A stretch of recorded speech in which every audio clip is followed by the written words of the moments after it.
You want to just substitute the values in for A, B, and C into your quadratic formula, and then you can pick up your calculator and go directly to the answer. Now I'm going to go to the answer in a couple steps originally, and then we're going to enter it into our calculator all at one time as well.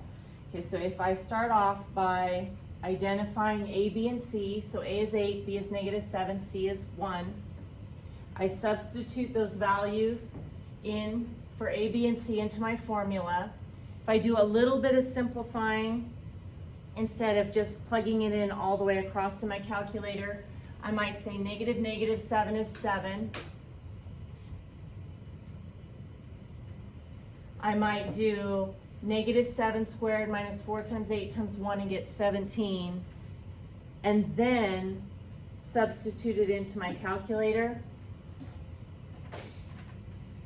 If you want to substitute this in, remember when it comes to entering something into your calculator, you want to put the numerator in an extra set of parentheses and the denominator in an extra set of parentheses.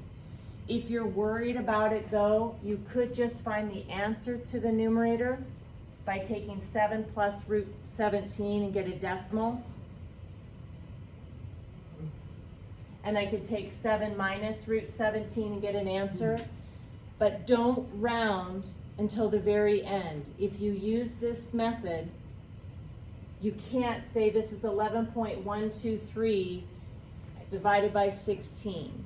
So you've got to use everything that's there on your screen, and then you round at the very end. So if I divide, this particular one said it wanted the answer out to the thousandth, so 3 places.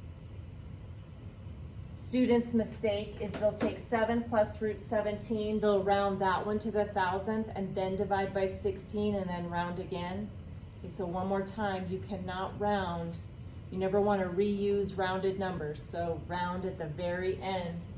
And if it says round to the thousandth, technically speaking, you need a number in that place value. So in this particular one, I have 0.180, even though like tempted to leave that off. But if I want to enter this all at one time in my calculator,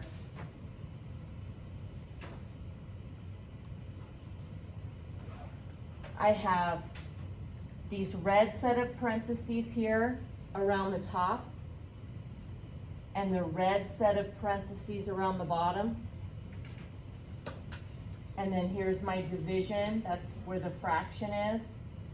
And now when I type in this entire numerator up here, I couldn't help myself, the -7, I just made 7, seemed easier. So I have 7 plus the square root. Now that purple set of parentheses is for the square root. And then I have -7 to the second power minus 4 times 8 times 1. But I need this purple one set for the root, and I need the red set for the entire numerator. And then divide it by, and then put the entire denominator in parentheses, hit enter, and I'm going to get the same answer. I would go back and edit this one instead of retype it. I just arrow back up in here because the only difference is plus or minus, and just change that one to a minus. And then hit enter, and you could type it all at once. But there's a lot of parentheses there, so if you decide not to do it a little bit at a time, make sure you've got parentheses around the top, parentheses around the bottom, the beginning of the parenthesis that goes with the square root, and the end of the parenthesis that closes the square root.